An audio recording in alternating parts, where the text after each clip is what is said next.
أعوذ بالله من الشيطان الرجيم. بسم الله الرحمن الرحيم. وقلنا يا آدم اسكن أنت وزوجك الجنة وكلا منها رغدا حيث شئتما ولا تقربا هذه الشجرة فتكونا من الظالمين. صدق اللہ. حضرت آدم علیہ السلام ان کی تخلیق تمام مخلوقات پر فضیلت و برتری ان ساری چیزوں کے ذکر کے بعد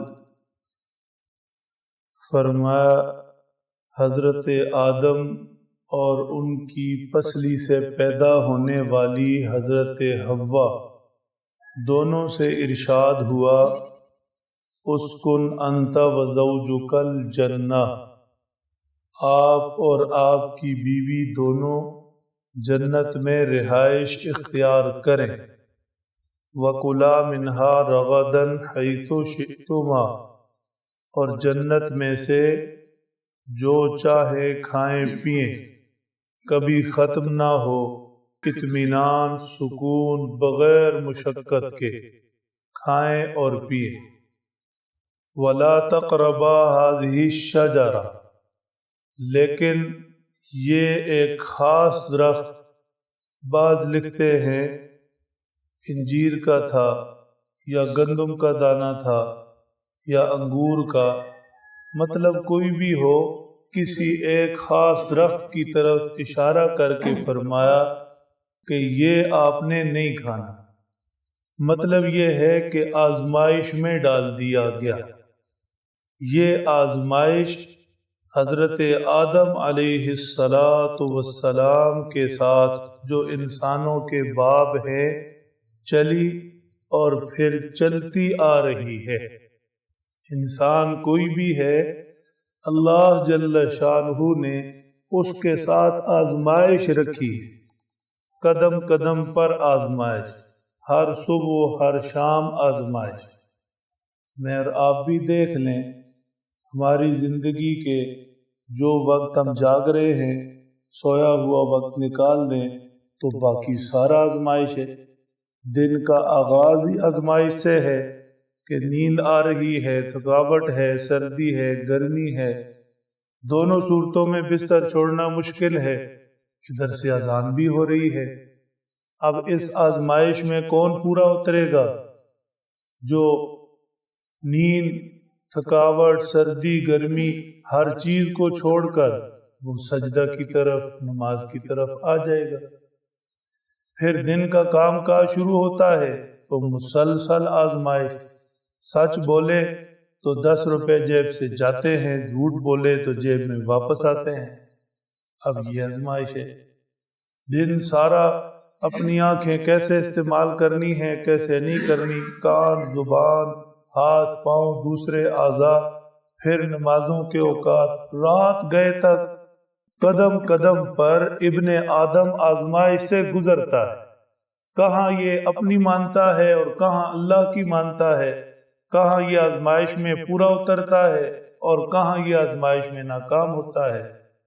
تو یہ آزمائش حضرت آدم علیہ السلام سے شروع ہوئی کہ فرمایا گیا کہ اس خاص درخت سے آپ نے نہیں کھانا، باقی جنت پڑی ہے، کھائیں پیئے. اگر اس خاص درخت سے آپ نے کھایا مطلب آپ آزمائش میں پورے نہ اترے، فَتَكُونَا مِنَ الظَّالِمِينَ، پھر آپ ظلم کریں گے. اللہ جل شانہ نے اپنی نافرمانی کو، گناہ کو ظلم فرمایا ہے، اور نافرمانی کرنے والے اور گناہ کرنے والے کو ظالم فرمایا ہے. کیوں؟ وجہ اس کی یہ ہے کہ ظلم کہتے ہیں کسی کا حق تلف کرنا، کسی کی حق تلفی کو ظلم کہتے ہیں، حق تلفی کرنے والے کو ظالم کہتے ہیں.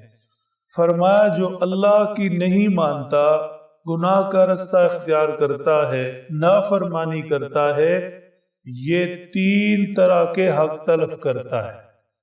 ایک تو اللہ کا حق تلف کرتا ہے، اللہ کا حق ہے کہ اس کی مانی جائے، یہ نہیں مانتا تو اللہ کا حق تلف کرتا ہے۔ دوسرا ان چیزوں کا حق تلف کرتا ہے جن کے ذریعے گناہ کرے، اپنے ہاتھ، پاؤں، اعضاء اور ہر وہ چیز جسے گناہ میں استعمال کرے، ان کا حق یہ ہے کہ انہیں صحیح مصرف میں استعمال کیا جائے۔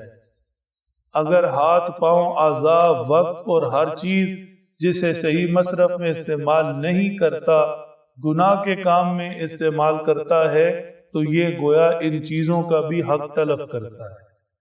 تیسرا انسان کا اپنے اوپر حق ہے۔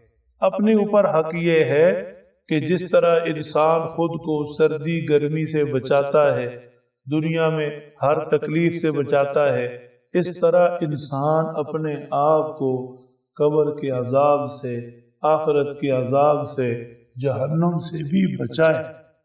جب یہ خود کو گناہ میں ڈالے گا، اللہ کی نافرمانی میں ڈالے گا، تو گویا اپنا حق بھی تلف کرے گا کہ اپنے وجود کو عذاب کا مستحق بنائے گا۔ اس لیے گناہ کرنے والا تین حق تلف کرتے ہوئے ظالم کہلاتا ہے۔ اللہ سمجھ دیں، عمل کی توفیق۔